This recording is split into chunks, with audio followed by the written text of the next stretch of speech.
কেন্দ্রের নোংরা রাজনীতির জন্য আমার ক্রিকেট কেরিয়ার শেষ হয়েছে। নাম না করে দেশের স্বরাষ্ট্রমন্ত্রী অমিত শাহের ছেলে জয় শাহকে তীব্র আক্রমণ শানালেন জাতীয় দলের প্রাক্তন ক্রিকেটার মনোজ তিওয়ারি।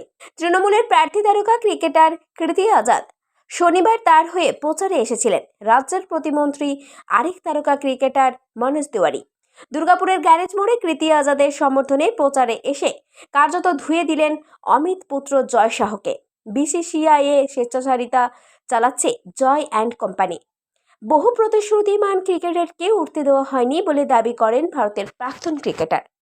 যদি না থাকতো তাহলে দেশের হয়ে ১৭ রান করার পর ম্যান অফ দ্য ম্যাচ নেওয়ার পর আমাকে দল থেকে 14টা ম্যাচ বাইরে বসিয়ে থাকতো না।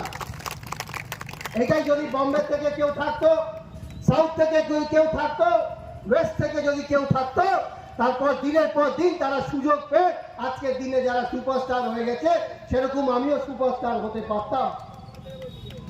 আমিও 100-র বেশি দেশের হয়ে খেলতে পারতাম। কিন্তু যাই হোক, একটা কথা আছে না, যাকে রাখে সাইয়া মার সকে না কই। মানে আমি অল্প খেলেছি দেশের হয়ে, জোর করে আমাকে বাদ দিয়ে দিয়েছে, রাজনীতির শিকার হয়েছি সেখানেও।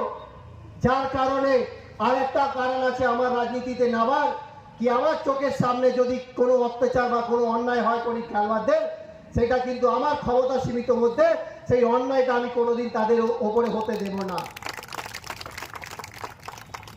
ছোটবেলা থেকে যারা জানেন না তোমাদেরকে বলতে চাই, 19 বছরে যখন আমাদের ইন্ডিয়ার হয়ে আমি নেতৃত্ব করি তখন আমার আন্ডারে রোহিত শর্মা থেকে শুরু করে শিখর ধাওয়ান থেকে শুরু করে আম্বাতি রাইডু থেকে শুরু করে চাওলা থেকে শুরু করে এখন ওই হ্যারি সান্ধু বলে একটা গায়ক আছে, আপনারা শোনেন গানগুলো, ও দলে ছিল তখন তাদেরকে নেতৃত্ব করেছিলাম। সেখান থেকে অনেক দূর যাওয়ার কথা ছিল, কিন্তু এই বঞ্চিত শিকার বারবার বাংলা ছেলে মেয়েগুলো হয়, সেটা কারণ হচ্ছে কেন্দ্র।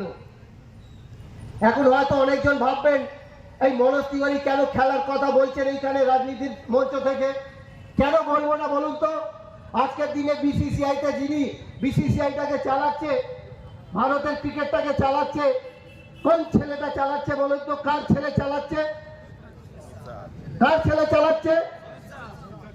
আমরা আমাদের রাজ্যতে মাননীয় মুখ্যমন্ত্রী আমাদের প্রিয় দাদা অভিষেক বন্দ্যোপাধ্যায় আজ পর্যন্ত আমাদের সিএবিতে আমাদের খেলাধুলোতে কোনো রাজনীতি ঢোকায়নি।